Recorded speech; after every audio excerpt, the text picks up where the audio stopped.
All right. So, Hare Krishna, welcome back, all of you, for the Bhagavad Gita study circle. But then today we are going to have a very special discussion on the Narasimha Jayanti because it's a very auspicious day. And we have Hina Mataji and we also have Kaushik joining us. So, thank you so much for joining, all of you. So, if anybody is comfortable having the cameras on, you can have the cameras on so that I also have that reciprocation from all of you, and I think the audience will also enjoy seeing all of us. Okay, so today is very auspicious day. It's a Narasimha Jayanti, and before we actually begin, let's have the pranam mantras chanted, and then we can have a short discussion on Narasimha Jayanti today. So kindly, all of you, join your palms, and you can please chant along with me the pranam mantras. नमो विष्णुपादाय कृष्णप्रेष्ठाय भूतले श्रीमते भक्तिवेदान्त स्वामिन्निति नामिने नमस्ते सारस्वते देवे गौरवाणी प्रचारिणे निर्विशेषा शून्यवादी पाश्चात देशतारिणे जय श्री कृष्ण चैतन्य प्रभु नित्यानंदा श्री अद्वैत गदाधरा श्रीवासादि गौर भक्त वृंदा नमो महावदान्याय कृष्ण प्रेम प्रदायते कृष्णाय कृष्ण चैतन्य नाम्ने गौरविषे नमः नमो ब्रह्मण्य देवाय गो ब्राह्मण हिताय च जगद्धिताय कृष्णाय गोविन्दाय नमो नमः हे कृष्णा करुणा सिंधो दीनबंधो जगत्पते गोपेश गोपिका कांता राधा कांत नमोस्तुते तप्त कांचन गौरांगी राधे वृंदावनेश्वरी ऋषभानुसुते देवी प्रणमामि हरिप्रिये वाञ्छा कल्पतरुभ्यश्च कृपा सिन्धुभ्य एव च पतितनां पावनेभ्यो वैष्णवेभ्यो नमो नमः हरे कृष्णा कृष्ण कृष्ण हरे हरे हरे राम राम राम हरे हरे ओम अज्ञानतिमिरन्धस्य ज्ञानञ्जनशलाकया चक्षुरुन्मिलितं येन तस्मै श्रीगुरुवे नमः हरे Krishna. So welcome all of you. Today we have this very glorious appearance day of Lord Narasimhadev.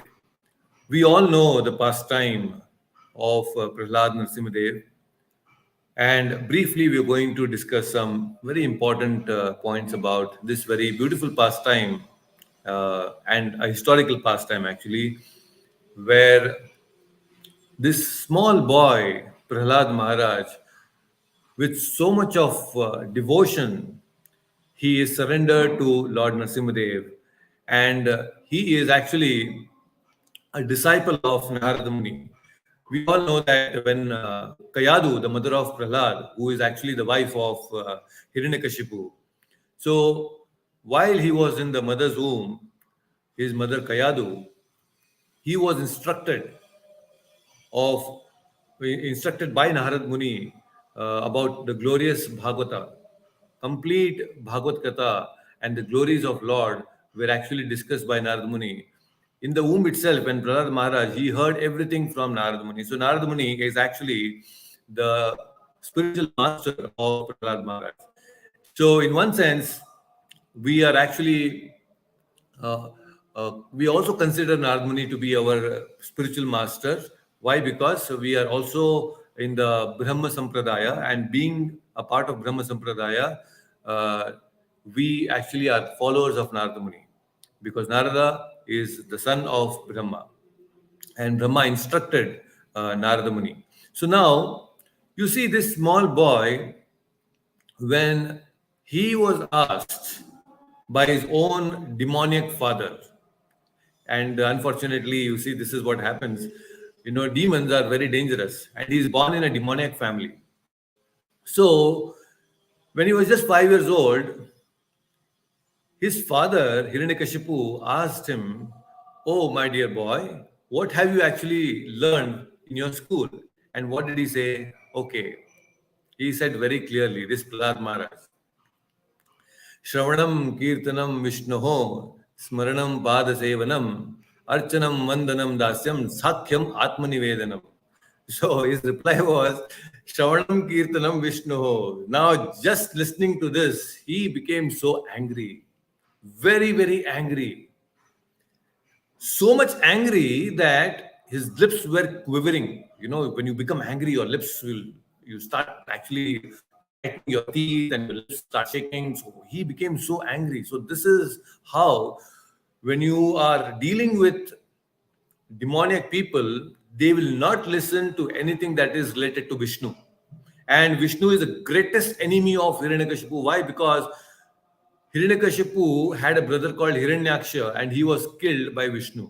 So that enmity was there, very strong enmity. Param enemy, you can say. Vishnu is the greatest enemy of Hiranyakashipu. So he could not tolerate that his own son was glorifying his enemy.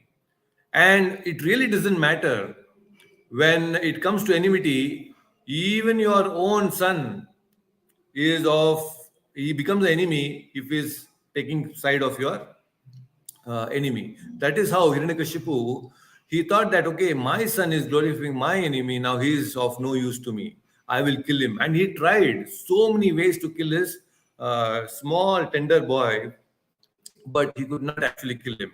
He tried throwing him off the cliff, from a very high cliff, but he was again alive. Then he was protected by the Lord, actually. Then he was given poison. He was put in a dungeon where a lot of snakes were there, poisonous snakes. And then he asked his own wife, Kayadu, to give poison to his son. Can you imagine? So it was all very difficult situation. And then we also know the very famous story of Holika, the wife, the sister of Hiranyakashipu. She thought, okay, I have this siddhi of actually being in the fire and not getting burned. She thought, okay, I'll take Prahlada and sit on the fire, and then I'll burn this boy. But unfortunately, she got burned and Prahlada was protected. So many ways he tried. But then all the time he was protected. So when it comes to Krishna consciousness, we should also be very practical, and we should know that there will be enemies. When you are actually following in the path of Krishna consciousness, there will be enemies, and our own family members can become enemy. And this is a tradition, this is a history. And fortunately, now we have Dave, who is very fortunate because his parents are supportive.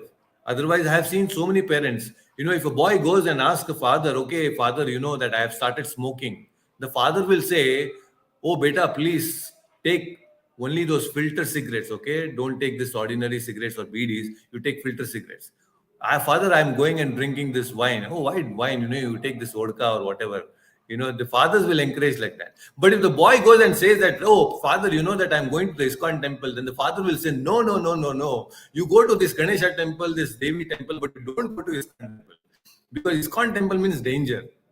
If the boy goes to ISKCON temple, then he's gone forever. Then he will give up smoking, he will give up drinking and everything. So ISKCON temple means no, a big no. Many parents I have seen, they are so fearful. If their son starts going to ISKCON temple, that means it's a big danger. Recently, one relative of mine, they met, and they said, she was saying that, oh, my son, he goes to the ISKCON temple without telling me. I'm really very afraid. I told, if you are so afraid, why don't you join him?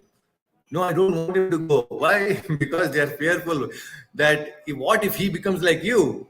giving up everything. He will shave up his head and then go. So much fear is there in the society. If you become Krishna conscious, they will be very, very fearful. So that is what happened with Prahlad Maharaj also. And his own father was restricting him. Not forget about restricting. He was about to kill him. And there are so many incidents in our own temple community, in our devotee community, we have seen where parents have even given drugs to their own parents, own children who were coming to ISKCON temple. Why? Because they didn't want their child to come to the son to come to the ISKCON temple. There are so many police complaints have happened.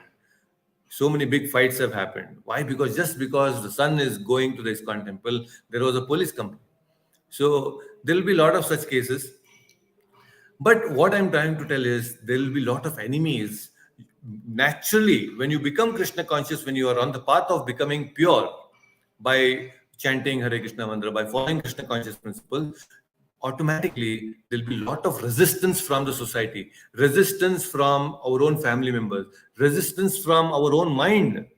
Initially, mind anyway, it's in our control, we can somehow overcome it easily, but there'll be a lot of resistance from the external people. That becomes very, very difficult. So many times you have to hide and follow practice Krishna consciousness. So all these things happen, and there will be enmity. So we have to understand that how when Prahlad Maharaj was actually asked this, Prahlad Maharaj said, "My Lord," Hiranyakashipu became very angry. He said, "Call the teachers.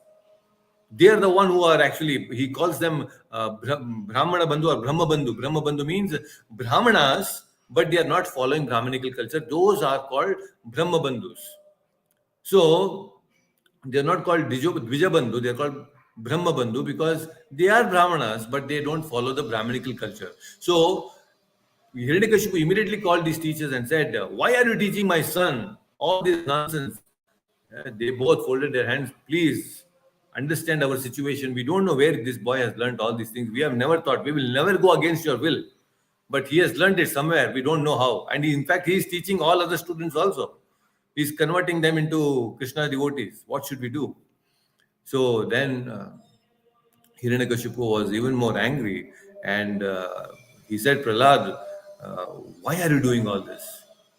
Prahlad said, "My father, first of all, I'll tell you that these teachers, they cannot teach me all these things. They have not taught me anything of this. And this Krishna consciousness cannot be actually understood by mental speculation, neither by having big, big meetings and uh, we are gatherings. We can learn this Krishna consciousness. It is not possible like that." So he said that this is only by the mercy of spiritual master we can actually understand Krishna consciousness. But when he was glorifying Vishnu and all these things, he became very angry. And then in his own court, the Hiranyakashipu asked, "Hey, do you know, uh, do you think that this your Lord Vishnu is present in this pillar, in that pillar, in this wall?"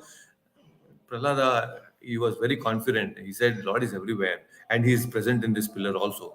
And then, with that very so much of anger, Hiranyakashipu, he takes his club and he actually strikes at that pillar. And there comes Ugra Narasimha, very ferocious form of Lord Vishnu. He comes out, and then there is a fight between uh, Hiranyakashipu and Lord Narasimha. Very brief fight actually it is, but then Lord wanted to play a little bit, and then he rips apart Hiranyakashipu's belly. We know that pastime, that he had asked the boon from Brahma, and all those boons were respected by Lord Narasimha, and then still he was killed. He didn't want to. He didn't want to get killed by anyone, but still he got killed. That is the mercy of special mercy of Lord Narasimha on Prahlad Maharaj, his pure devotee. So this Ugra Narasimha came out of the pillar, and that Ugra Stamba, it's called Ugra Stamba, is still present in Ahobilam. Ahobilam is the place where Nava Narasimhas are there. Very beautiful place. It's in Andhra. So if you get a chance, you should actually visit Ahobilam, and Ugra Stamba is still there. We had been to the Ugra Stamba and we had climbed the top of this Ugra Stamba. So very, very powerful place, very nice place actually, Ahobilam. We should visit Ahobilam sometime. So it's very beautiful place. So this is how Hiranyakashipu was killed. very, very ferociously by Lord Narasimhadev, and he was so angry. Lord Narasimhadev was so angry. Even Lakshmi Devi could not recognize it. She said, "Oh, I cannot go and actually console him now. I don't know who is this." So Brahma nor any other devatas could actually go and pacify the Lord. Then Brahma understood this appearance of this Ugra form of the Lord has actually been made possible by Prahlada. So Prahlada, you only go and please pacify this Lord. So then Prahlad Maharaj goes, and then he has beautiful offerings. He offers his prayers.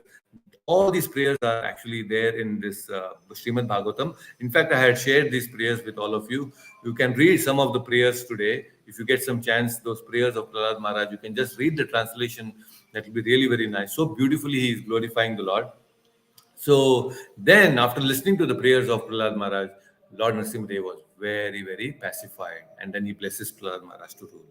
So this is how actually this pastime of Prahlada and Narasimha, and there is so many details. Actually, it's a very beautiful pastime. But just because we have shortage of time, I'm just describing that in brief.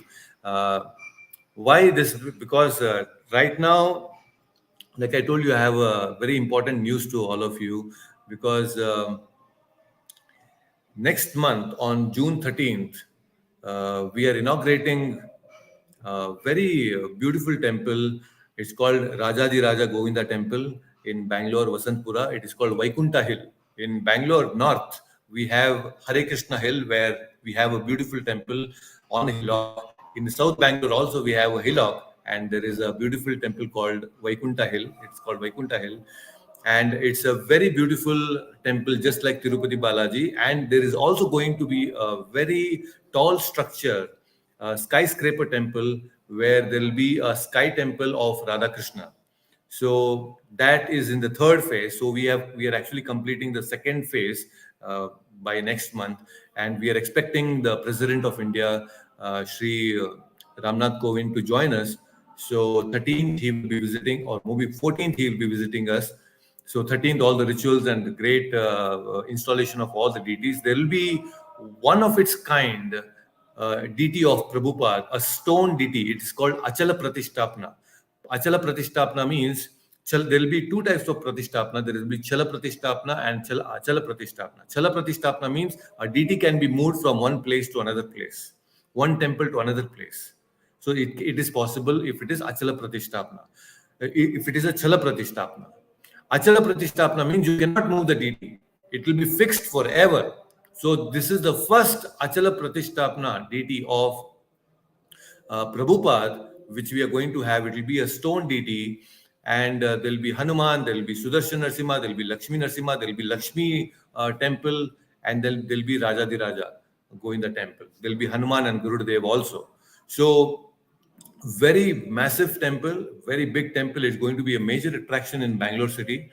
And I just want to show you a little bit here. Right behind me, actually, there is the Gopuram, which is the existing Jagannath temple. From the window, if you see, there will be Jagannath. You will not be able to see details and pictures later on, but I'll just show you. This is the existing temple hall right now. We have, this is the Gopuram, and there is a Jagannath temple. Sudarshan Narasimha is right now here, which will be shifted from here to the new temple now. There is also deity of Radha Krishna Chandra, who will reside here for some time. Once the sky temple is ready, then the Radha Krishna also will move from here to the big temple. And just right opposite to me, I try to show you the Raj Gopuram of the new temple. So this is, I think because of the light, you'll not be able to see it. But right behind me, there is the temple. Let me see if it can be shown to you. Okay, I think it is little difficult to show, but this is right behind me is the big construction that is going on. Now I think you will be able to see the temple. This is the Raj Gopuram of the new Vaikunta Hill temple. Uh, this is the place where everyone will enter, and this is also a place where actually the President of India will also enter on the day of 14th. Day 14th, there will be a lot of rituals and everything, which I'll be sharing you the pictures. So there is a lot of work that is going on. and there'll be next 2 3 weeks we will definitely try to have the session, but it will be a little difficult. We may have to change the timings, or we may have to do it on little early on Sundays. So it's a very very beautiful stone structure temple. So when you get a chance, I request all of you to visit Bangalore and have the beautiful darshan of Rajadi Raja Govinda temple. It will be ready by then. And there'll be a lot of live streaming and everything. I'll keep sharing the details with all of you. So you can actually watch the live streaming. The deity of Srinivasa is huge. He is about 7 feet high. And it's just like Tirupati. It's very beautiful temple. So I will keep sending you all the updates and you can watch them online. So, due to this festivals and the next 45 days, 48 days, we will have lot of rituals and there will be lot of deity installation, Pratishthapana for so many deities continuously happening. Lot of events will be happening. There will be lot of sponsors coming in, lot of devotees coming in, and there will be lot of other Sri Vaishnava Sampradaya temple devotees also who will be joining us for the Prana Pratishthapana of the deities. So even they will be coming and conducting homas and yagnas all throughout the next 45 days. There will be a lot of things happening here. It will be buzzing with a lot of activities. So we have a massive Akshay Patra kitchen here. I will give you the glimpses of all this with mobile phone. I think some pictures and videos I'll keep sharing with you. So thank you so much for joining. And today is fasting until dusk. If you can do it, it will be great. And also try to visit the temple in the evening. And we will see you again. Until then, please take care. Hare Krishna. Hare Krishna. Hare Krishna, Prabhuji. Hare Krishna, Hare Hira Mataji. Hare Hare Krishna, Vinodji. Kaushik, Hare Hare Krishna. Take Krishna, care. Prabhuji. Thank you. Yeah. Yeah. So I'll keep you updated with all the things. Take care. Hare Krishna. Hare Krishna. Thank you.